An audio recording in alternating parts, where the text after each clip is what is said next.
Well, I don't think I need this. Is it working? Is this working? Yes. All right. I don't think I need this, but I just want to welcome you officially. So good morning and welcome to the Dream Industry Mentorship Speaker Series. My name is Elizabeth Arnold Weiss. I'm on the faculty at the USC Viterbi School of Engineering, Engineering and Society program, and we're delighted to co-sponsor this event with the USC Marshall School of Business. So it's my great pleasure to introduce you to a very distinguished speaker, Binti Yost. She's a principal at KPMG's Economic and Valuation Services practice in Los Angeles.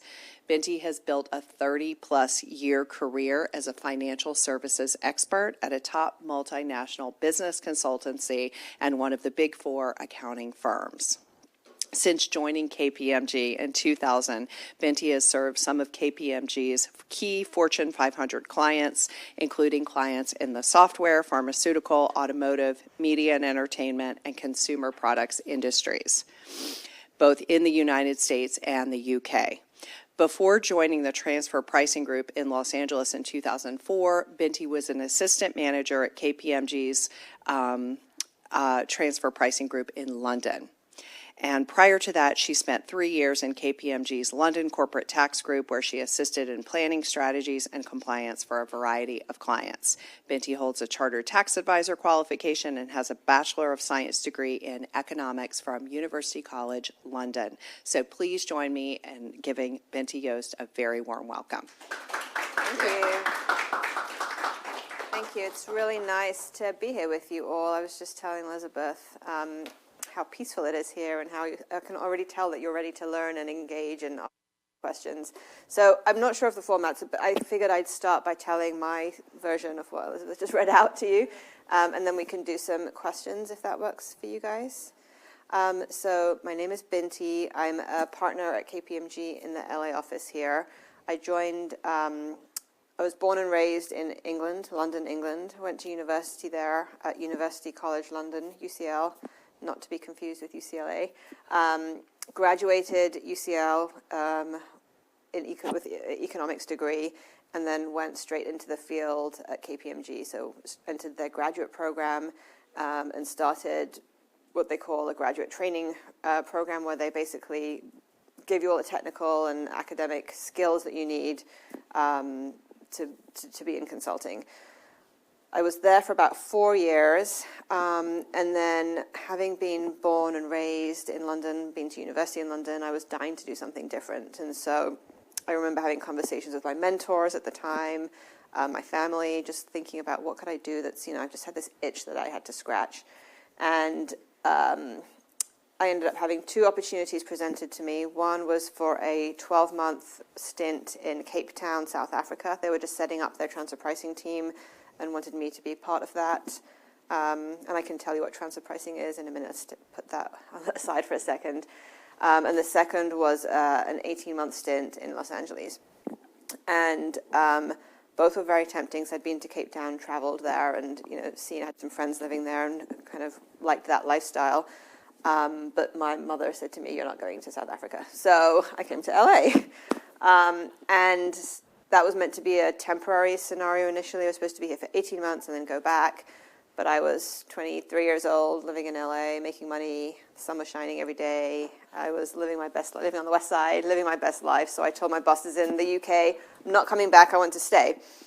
And so here I am 20 years later, which is mind-blowing to me to think that that was 20 years ago. And so what do I do? Transfer pricing is a subsection within. I lead our economic and valuation services team in LA. It's about 70 people between LA, Orange County, and San Diego.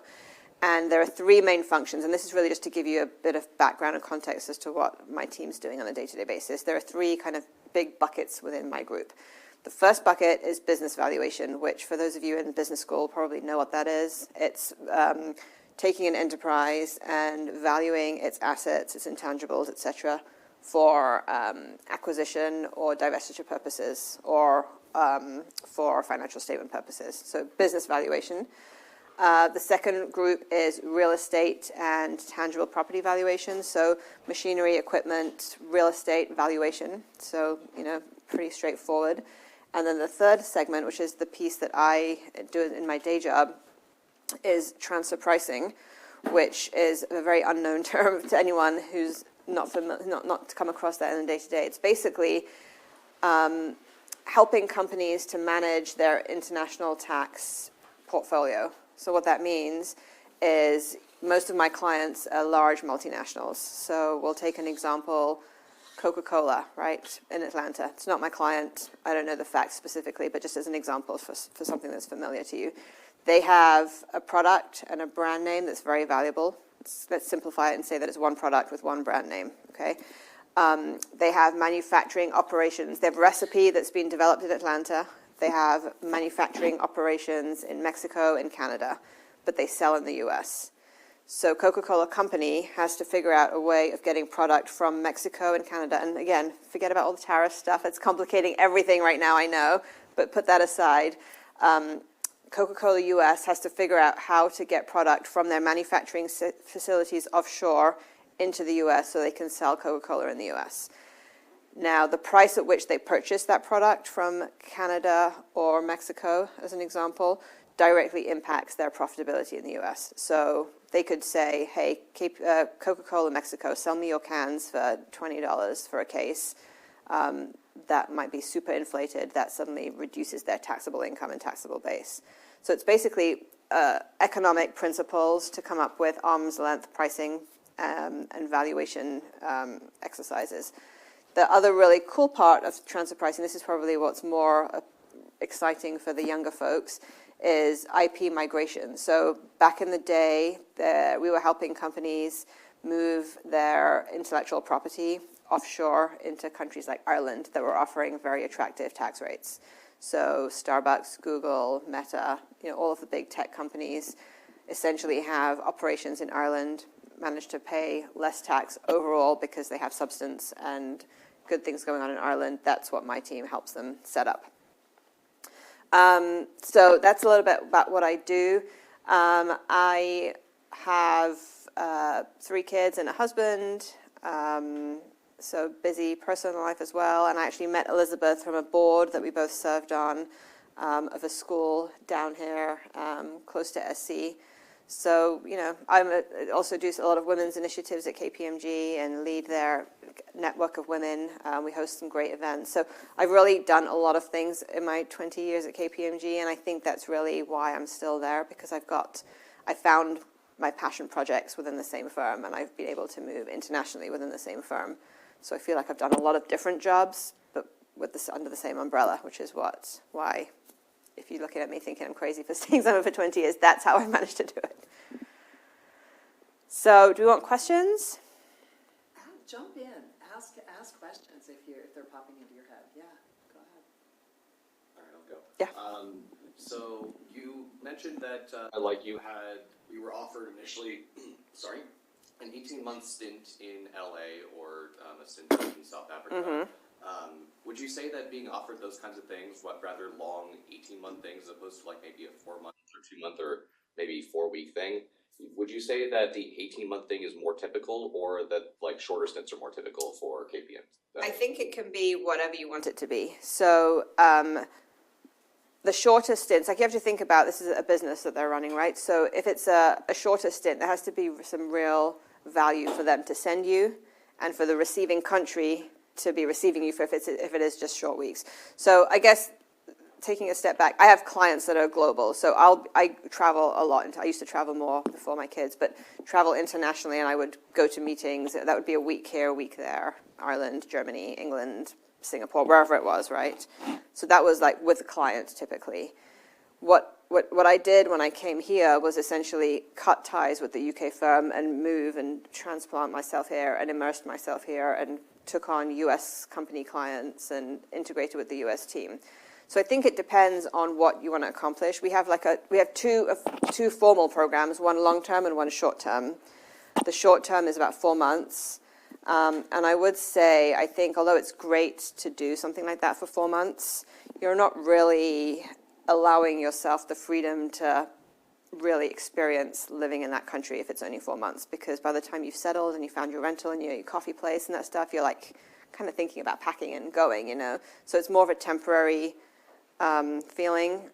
But I would say whatever you want, talk to we have so many mentors and great people in our firm and in other firms. There's lots of wonderful people that are willing to support and help.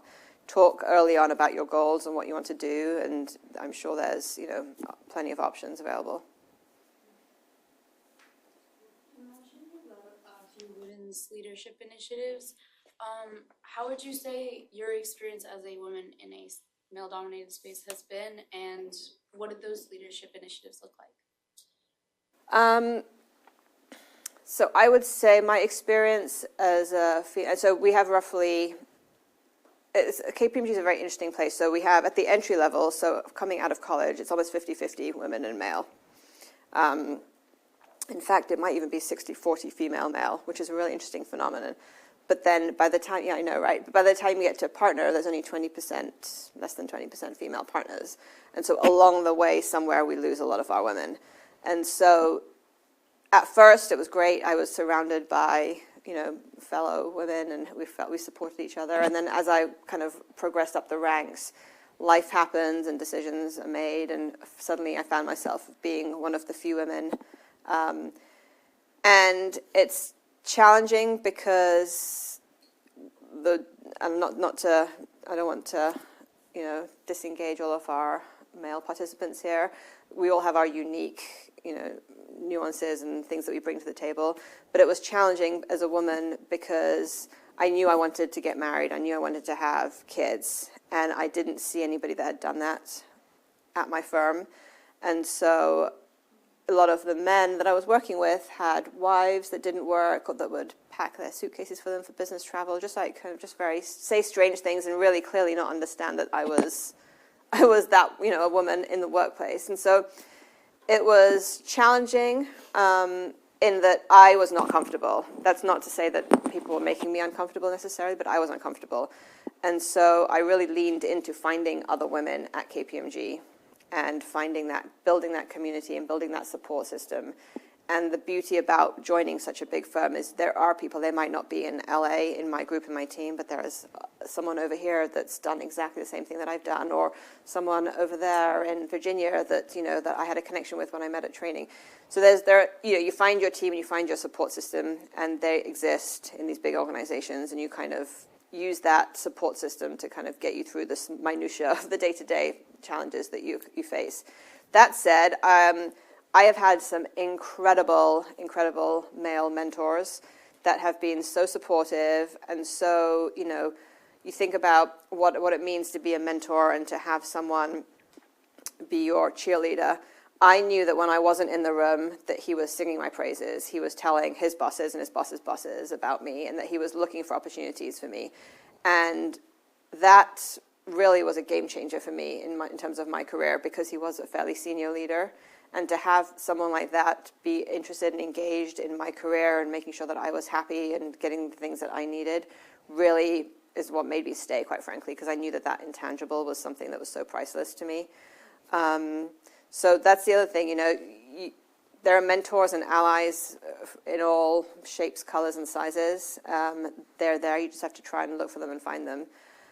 In terms of women's initiatives, what we do, so we have this thing called the KPMG Network of Women. Each office has its own chapter. And it's really meant to connect, kind of formalize what I was doing informally and finding mentors all over the country, right?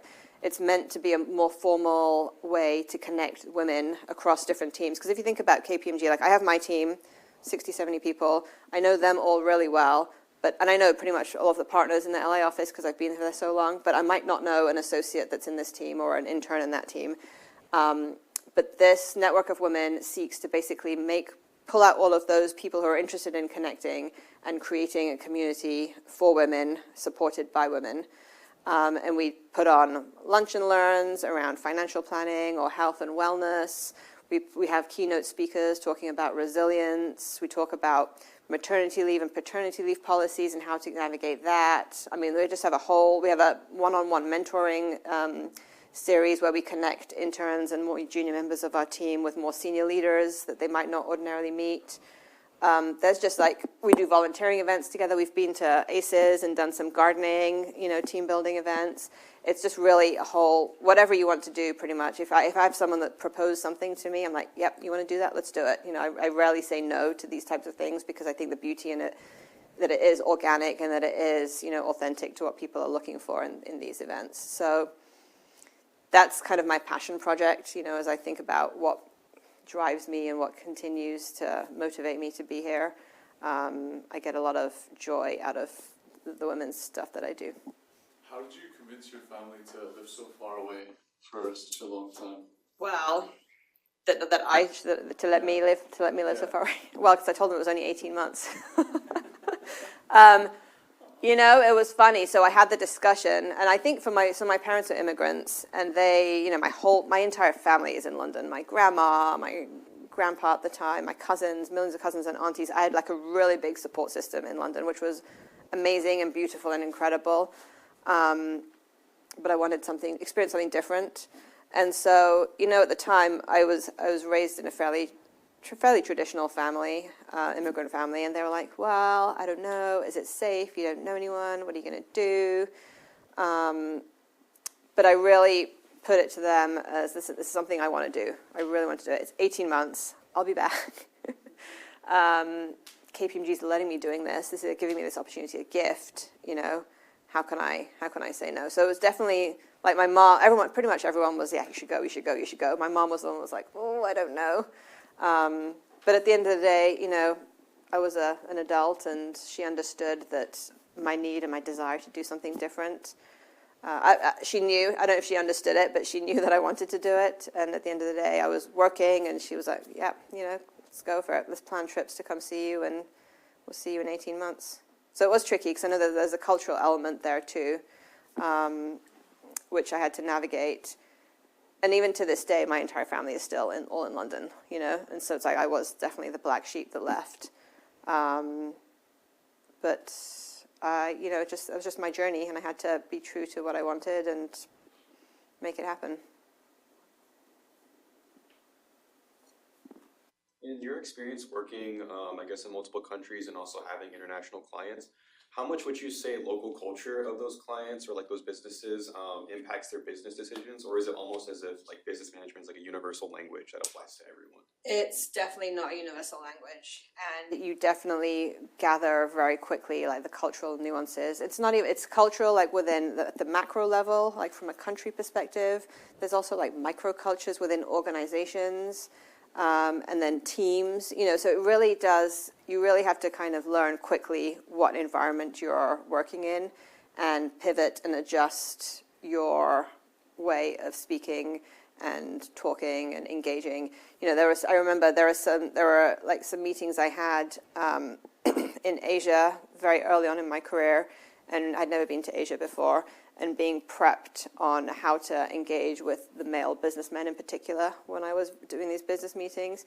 And it was like, that was the first time I was like, oh, wow, really? Like, it was just very formalistic, very, but we have mentors and people who had been there and experienced it. And we were meeting the Singapore and the Japanese team in Asia, but with the US team. So they're the ones that are telling us this is how they like to operate. You let them speak, and then you speak. Let them drive the agenda. If you come in there driving the agenda like we Americans are used to doing as consultants, that will not go down well, And so it's incredible if you think about culture around the world and how different it is. In Europe, when I first moved here, the working culture is very different. So in Europe, I don't think I was even aware of how the business was operating, because I was 20 years old working at KPMG. The partner would take us out for lunch, and we'd have drinks on a random Tuesday, and we wouldn't go back to the office. It was just wild, like thinking about the culture in England and the working culture. Like it's an entirely different beast. And then I came over here, and everyone's like in the office, at the desk. No one drinks during the day. And I'm like, wow, this is very different. It's a lot more formalistic and a lot more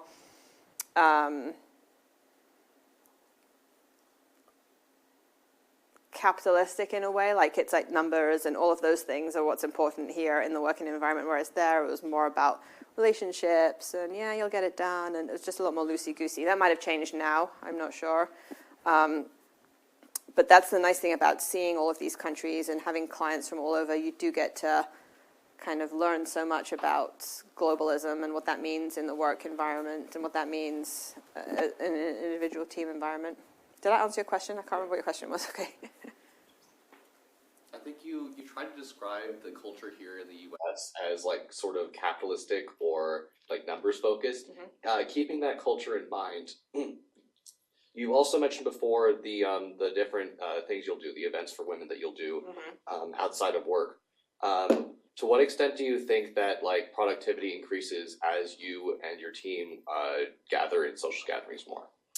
So I think that's a really, we've had various leaders at our firm. Some are more numbers focused, some are more people focused. In my mind, there's definitely somewhere in the middle.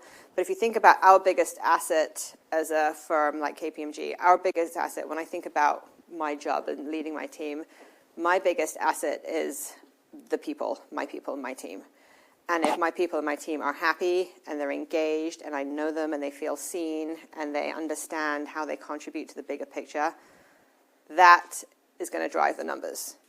So my leadership style is more take after the people and they will take care of the numbers rather than drive the numbers and just churn the people. I mean, it's people, and that's where the culture of an organization comes into play.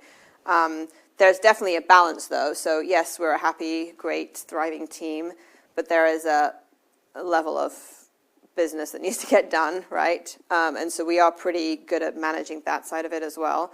But again, if you think about human capital and what's the biggest driving factor of having happy clients, having good work product, having a team that's growing and developing and learning, and has friendships and deep-rooted connections with the team that they're working in, that's what's going to keep people engaged, coming to work every day, and giving their best at work. And so there is a balance there. But I think I trust my team. I trust them. I don't hire people that I think don't have the right skills and that I don't think would be a good fit. So it's kind of, you hire them, you train them, you take care of them, and the kind of numbers kind of fall out where they are. That's not to say we have a pretty high performance culture, and so for where that's not playing out, we're pretty good about helping figure out other places where people might be better focused. But I think that goes more to leadership style and what kind of team you want to be part of when you're entering the workforce. I'm sure working in the industry, you've interacted with other consulting firms over time. How would you say, in your experience, KPMG differentiates itself from those other firms, and what's the reason you stayed with them and kept? Yeah, it's a really good question, because you're right. At the end of the day, all the firms do the same thing, right? They do the same basic activities for the same types of clients. I think what I'd like to go back to, I think, is my very first day interviewing. When I was in university, I was doing interviews for all of the big six at the time, and I had interviews for all of the big six. Actually, not all of them. I didn't get interviews for a couple, but I think I had interviews with 4 of the big six. And I remember getting a very different vibe from each of those 4 when I went in for my interviews. And so Anderson, it was a company called Arthur Anderson. You probably have heard of them. I had the interview with them. I walked in. It was a boardroom-style format. There were 5 or 6 white males in this boardroom. I walked in. I was terrified. They did not put me at ease. I was just on edge the whole time, nervous, stuttering, stammering, did not give a good interview, did not get a good vibe, did not get a job offer, right? In hindsight, I know why, because those weren't my people, right? The KPMG interview, and I had another couple that were fine, but the KPMG interview, the very first interview I had, was with a senior manager. It was female, which instantly just changed the dynamic as I walked into the room. And the first thing that she said to me was like, "Oh, Binti, what a pretty name. What does it mean?" And it was the first time in all these interviews that I'd done that I was like, "Oh my gosh, she actually cares about me, or she sees me and she wants to learn about me, as opposed to, drilling me and seeing if I would be good for her, like what I could do for her. And so that theme has really continued in my time at KPMG. I've really found the people to be like family, and it sounds cheesy, I know, because it's hard to imagine an employer feeling like family, but I really do feel that. And I felt it when I met, Stephanie, and she interviewed me in London. And I continue to just feel that our people and the culture that we have really differentiates us. But you're right, all the firms do the same thing, essentially. So the challenge for you guys that are looking to go into consulting is to meet as many people as you can from each of the firms, whether it's at consulting career fairs or networking opportunities. Your career center here is incredible. Meet as many people as you can from each of the firms, and you'll very quickly get a sense of what that culture and what that vibe is at each of those firms, and, lean into the one that matches you, is what I would say.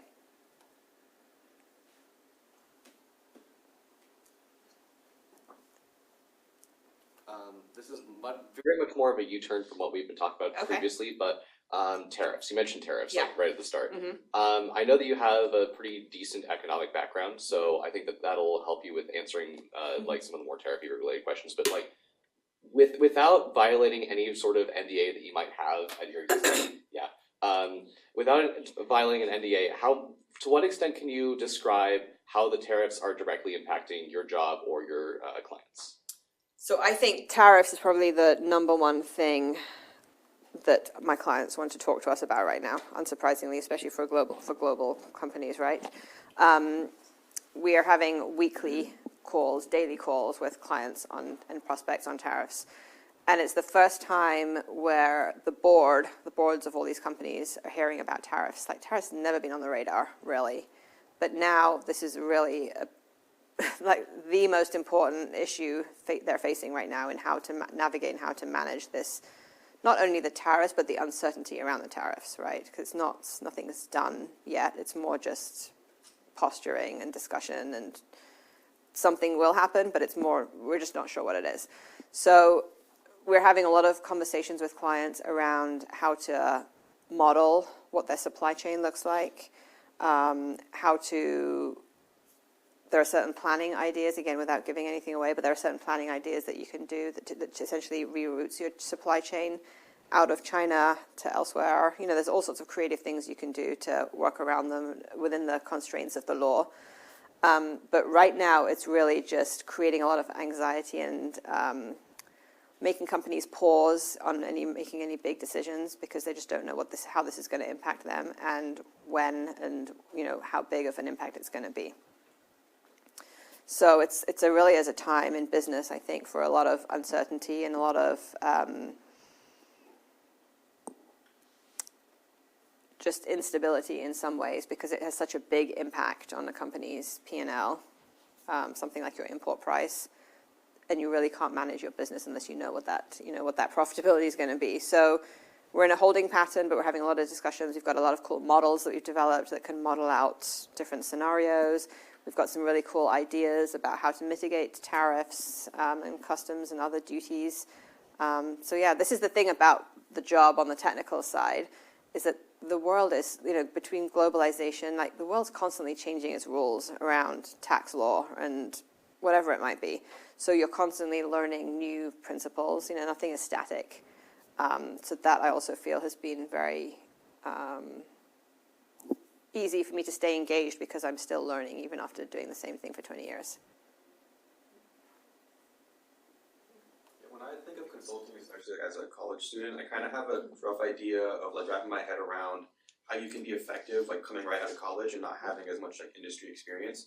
And you've also worked in like multiple industries, like software, pharmaceuticals, and like automotive and stuff like that. So my question is, how much would you say that being in those industries first before going into consulting makes a difference versus just going to consulting straight out of the gate and kind of learning as you go, as opposed to, I guess, actually having like a background in that industry, and then after a while of industry experience going into consulting? Does that make you more effective, or is that kind of just a little bit unnecessary?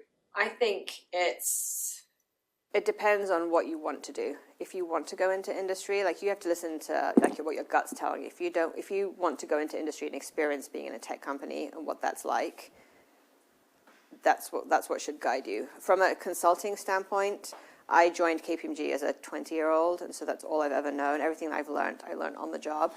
And I don't think it slowed me down.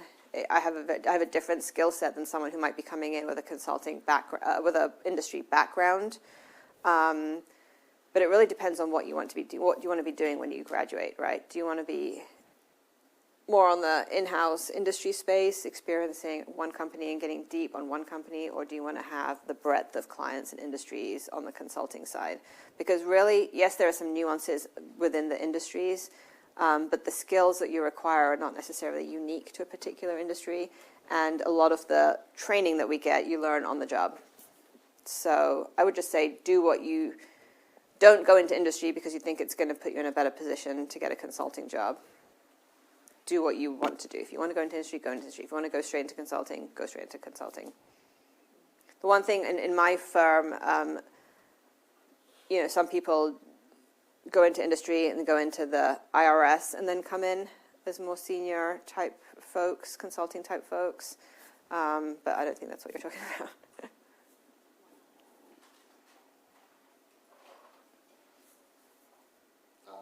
I'll go again. So when you talked a little bit about supply chains, that kind of hit a little bit closer to me because I'm an ISE, so I'm studying to work a little bit more towards that sort of side of things. To what extent you might not have much to answer about this, but to what extent do you directly advise your clients about supply chain? It's a huge part of our business. Advising clients on supply chain, not only from a tariff perspective, that's just one tiny piece of it, right? But there's all sorts of different reasons why you could structure a supply chain one way versus another. And we have an entire team that does that. All right. Follow-up question. To what extent do you pay attention to sustainability in your supply chain? Well, there are lots of disclosures and lots of requirements that companies in Europe in particular are having to comply with around sustainability and ESG. I mean, there's a bit of a shift in the macroeconomic environment as it relates to sustainability from a US perspective right now, I would say. But Europe is very at the forefront of sustainability and ESG type initiatives. And, if you're thinking about kind of the go forward longevity of companies in this current environment, sustainability has to be at the top of the list. So we have a sustainability practice too, in case that was going to be your next question. And so, it's definitely one of the things that's high on the priority list for mostly European companies at this time, not so much US, depending on the industry.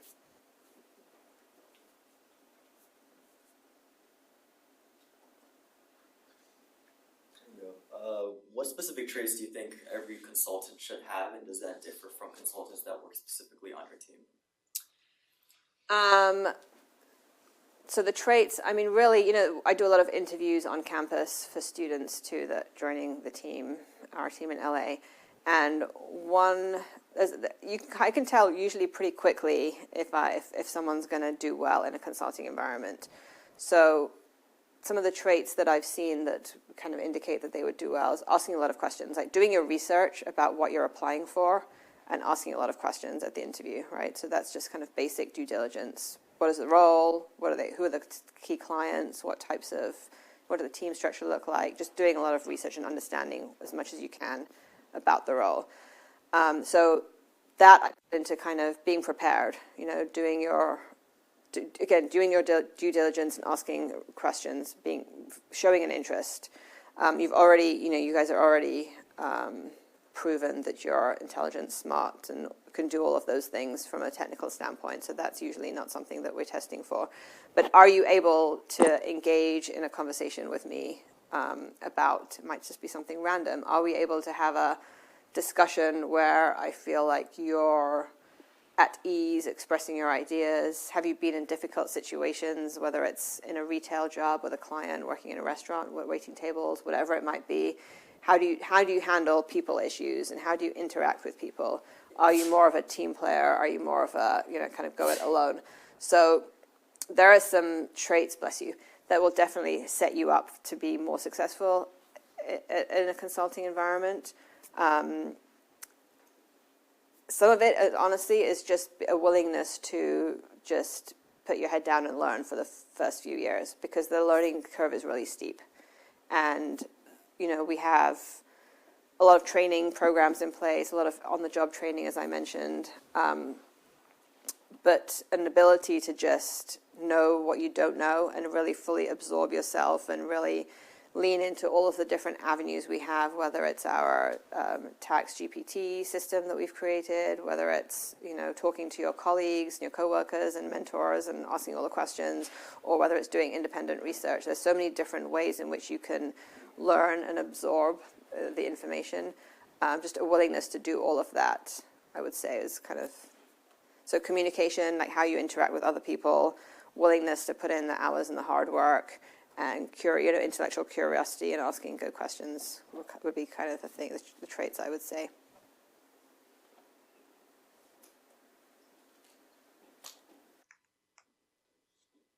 How long did it take you to feel acclimated to the work culture in LA? Probably about 4 to 6 months. To your point about shorter stints, like at that point I really felt like, okay, now I kind of see how it's going and how it works here. Because it was strange, because again, in London it was very social, very, everyone would hang out a lot after work. Here, not so much, because everyone's scattered. Everyone worked in downtown, then everyone went back to their neighborhoods to hang out and socialize. But at the same time, people in London were wearing suits and ties and full formal gear, and here we're very casual. So it's kind of a bit of a, it was a bit confusing at first. And also in London, as casual and as social as it is, it's very hierarchical. Like, it was very rare that I could have a conversation with a partner unless he initiated it with me and invited me to lunch or took me along to something with him. I couldn't just... Whereas now I have an open door policy. People can come in and talk to me, and it's a very different dynamic. So yeah, it took about 4 to 6 months to adapt. When someone's applying for consulting, do you guys look at if they've studied economics, or do you guys also look at engineering-based? We look at everything. Yeah. Again, the academic piece of it for me is not so relevant. Like if you want to be a CPA, then you probably need to have some finance units, and that makes sense, right? But for folks that are, like, we just want critical thinkers and intellectual people who are willing to put the work in. And so probably, maybe an English major might be a bit more challenged, because we are very heavy into numbers and data, those types of things. But we're very open to see, to folks from with all types of academic backgrounds.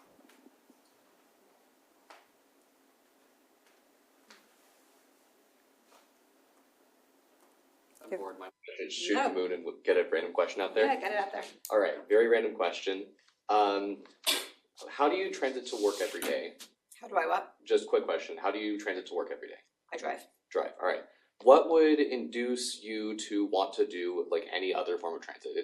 Granted, the main reason why I'm asking this question is because words. We're getting rather close to Earth Day, so sustainability and climate impact is pretty important now. I drive a Tesla though. Yeah, okay, fine. But like that doesn't quite go up. Like price is only a little bit less in terms of gas versus whatever else, and electricity still gets generated by. No, I get it. Yeah, okay. To what extent would you like try to put forth efforts to transit more sustainably, whether that be switching to power that is generated not from coal but mainly from solar, or instead of driving, just going to take like the bus or the train or something like that? What would convince you to go to more of those better energy avenues? If the infrastructure was in place where it could be as convenient as it is to have my own car as and when I need it. So, and I don't know about solar-powered cars, to be honest with you. Is that? No. When I say about solar power, I mean like putting solar panels on your roof so that the roof basically charges your car, or charges batteries that can charge your car later. Okay, I'm very interested in that. That's very appealing to me. I'm building a house right now, and yes, that's one of the things that I'm going to be adding into my house. In terms of public transportation, so that's another difference between London. safe, clean public transportation system versus LA. I wouldn't even say the US, it's LA, right? That has a very different public. There are some places that are bad around here. Yeah, okay. It's a very different public transportation system. And I remember when I first came over here, I would have some clients down in San Diego, and I was like, I'm not driving. Beautiful train. And it was a terrible experience. Not because the train was beautiful, but it was late. I was late to my meeting, even though I planned to arrive an hour before. I was still late. Like there's too many things that were going wrong that made it not possible for me to use on a regular basis. And then to be truthful with you, I've not used the public transportation in LA. I've done the Expo line once from the West Side to the Natural History Museum with my kids. I've done that a couple of times, and that was fun. But I never even really think about taking public transportation outside of that. All right, so what things would you focus on to improve with the public transit in order to use it at least sometimes? Yeah, I'll add to that too, because I drive just a car every day, and I have for like 26 years. So you kind of mention it, but not quite. For me, it's safety. Safety, yeah, it's safety. I just can't have it. Yeah, safety. I've worked at the factory where they make the metro trains. Yeah. And they bring them back if there's something wrong with them. And like one of the biggest issues is people will open up the inside, like the electric boxes, and like take out the copper wiring. They do that? Yeah. Still? Like, the trains are I just didn't even know that. Still? yeah, no, the trains are just ridiculous. Like I wasn't even Yeah. thinking about Those the are technical personal safety. stuff. You're That's thinking so of personal yeah. safety, I yeah. wasn't even thinking. yeah, I trust I wouldn't ride technology one of those generally. I trains if don't. my life depended on it. Goodness. That's crazy. I didn't know that. Yeah. They're not locked or something? They are, but Wow. they just go in and they have nothing to do, so Yeah. they like Wait. break. So what does that do? Because I ride the train every day. Maybe you're having a different experience. I mean, yeah. I mean, Where they did bring they them as soon as it's like Okay, something's okay, wrong, okay. they bring them to That's the factory and Yeah, for me it was more personal safety. Yeah, me Like too. I That's what I don't, meant. I do not feel safe on the public yeah, transportation but if system. someone's like going into the train to Take the copper. take them with the Yeah. wiring, they're not really going there to No. go from A to B. You know, Right. so I also think for some people, and I know this personally about Binti because I've had calls with her when she's in transit. Oh yeah, that's It's true. she works in the car. That's true. Yeah. She actually she has to be so That's efficient. She actually works in the car. That's So true. I've seen that. I think some There's people- a lot of our I'm not on my laptop in my car, of course. Right. But like privacy and confidentiality is very important, and so it's hard to have a conversation with a client out loud in a public transport. But I would say that's probably if we had a public transportation system like London, then I'd probably use it. All right, so you prioritize needing safety first, and then maybe like timeliness or Reliability. reliability. Yeah. Yeah.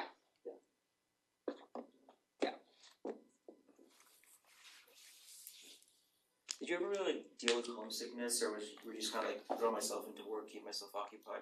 Oh, I definitely had homesickness. Yeah, definitely. And there were definitely bouts where I would be in my apartment and I would look at pictures of my family on the walls and just like cry. I know. So that definitely, it's a real thing, being taken out of your, everything that you've ever known and being put into a new scenario. You're gonna feel homesick. But that said, I also had great friends and made new traditions and it was all things I was missing out at home that made me homesick. Like my grandma's birthday, they'd get together for every single birthday and celebration, and I would miss out on so much, right? I'd see the pictures and it'd be like,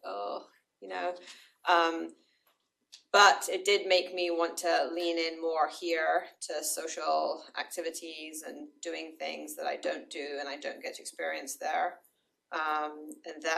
And I also found a really nice group of friends that were also kind of transplants from around the world.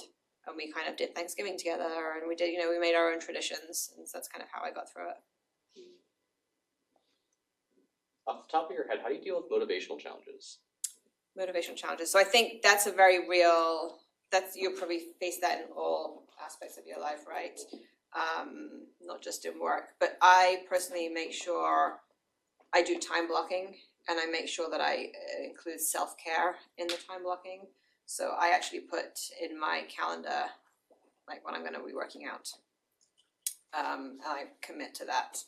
And I have, I'm very diligent about saying, okay, from Mondays, from 9 to 11, that's where I make sure I've gone through all of the emails that I need to get through. I've responded to everyone. I've triaged, I've prioritized anything that I need to put, just like really being really organized in time and allowing for breaks, like knowing that you're not a robot and that you're human and that you need to go out for a walk and you need to go get a snack, and just making sure that you allow yourself the grace to have those things. But a lot of that is intrinsic, right? Your internal motivation, like what motivates you. So it's not going to be the same for every person. But I do think that what motivates me is a lot of the other stuff that I do with my women's network, the nonprofit stuff that I do, where I really feel like we're doing good work. That really motivates me kind of at a more macro level.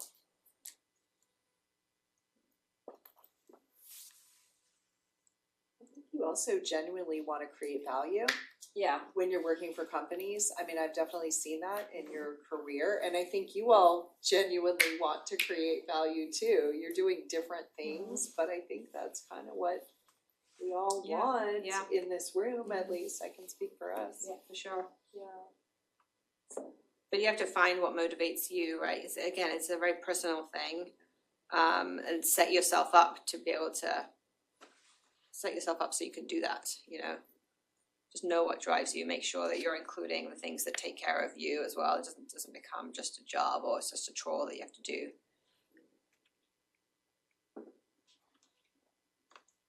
Right. Well, let's.